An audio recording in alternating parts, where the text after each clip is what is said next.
We have with us Mr. Malvinder Mohan Singh, CEO and Managing Director of Ranbaxy Laboratories Limited and co-chair of the World Economic Forum on Africa. Mr. Singh, to what extent can India's private sector-led growth be a model for Africa? I certainly believe that India is a very good model that Africa can follow. India over the last many decades has certainly evolved itself and its economy to come to the level that we have today. The growth on the Indian side has primarily been driven by manufacturing and by the services sector. I think what one needs to keep in mind is, while there is this strong growth, that the growth needs to be inclusive and it must cover a larger section of the population, in particular the people living in the rural sector and also in the agricultural sector. If you're able to ensure that the growth is inclusive, though it will take time, it is a slow process, but it is a more sustainable and a more balanced process. Another aspect, I think the learning from India has been that India has ensured that it is creating a very competitive environment for companies to compete with one another in respective industries. India also has a very large domestic consuming base, which allows people to have a free choice between products and services. So I think the Indian economy has grown, one, because it was self-sustaining, it had a large domestic market, and then because of technology, innovation, cost competitiveness that companies provided in the products and services, which then enable them to be globally competitive. So technology and innovation are extremely important for companies to be leaders in India and internationally. And I think this is something that countries in Africa need to follow to have a strong and a sustainable economy. Mr. Singh, what are the key skill sets needed by companies in Africa today?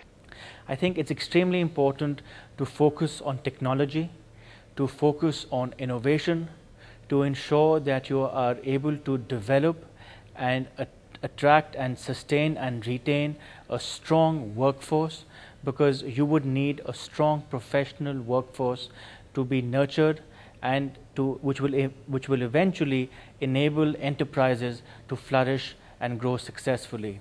It's also important to have a very competitive environment in each country in Africa, which will enable companies to work on costs, to work on efficiencies, to work on productivity, and to come out with better products faster and cheaper. Mr. Singh, the theme of the World Economic Forum on Africa is raising the bar. What are your objectives for this meeting, especially in your capacity as co-chair? I think Africa is going through a very interesting period in its evolution and growth. And certainly if I look at the growth opportunities in Africa over the next 2 decades, I'm extremely optimistic and bullish that we will see a huge amount of business and trade and investment happening in the African continent. India and China have today emerged as strong favorite destinations after, over the last few years. And I think the next destination where people will focus on is going to be Africa. So we need to ensure that we're able to identify tools that are going to ensure that that will enable Africa to attract investments within its country, amongst the various African countries, and investments from outside, and ensure that we're able to work towards creating a sustainable model, focus on infrastructure, focus on employment, focus on health and education.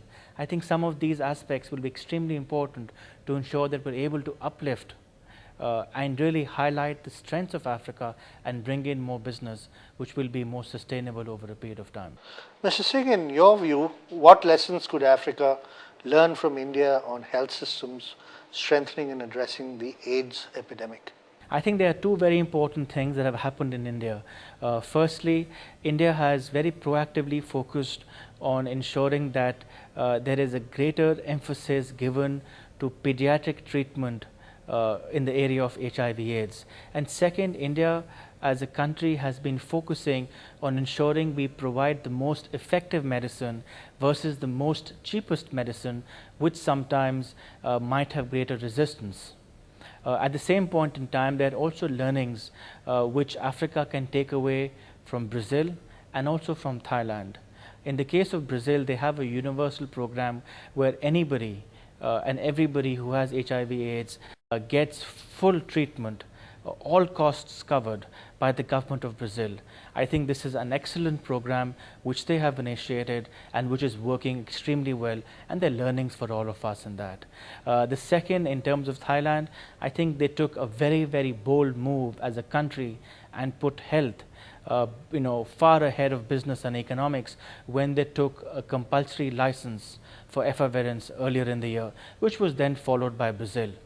I think these are bold moves that these two countries have taken, and I think the question for leaders in Africa to ask is, what is it that they want to do, keeping in mind the seriousness of HIV/AIDS that they have in their respective countries. You just heard Mr. Malvinder Mohan Singh. Thank you. Thank you.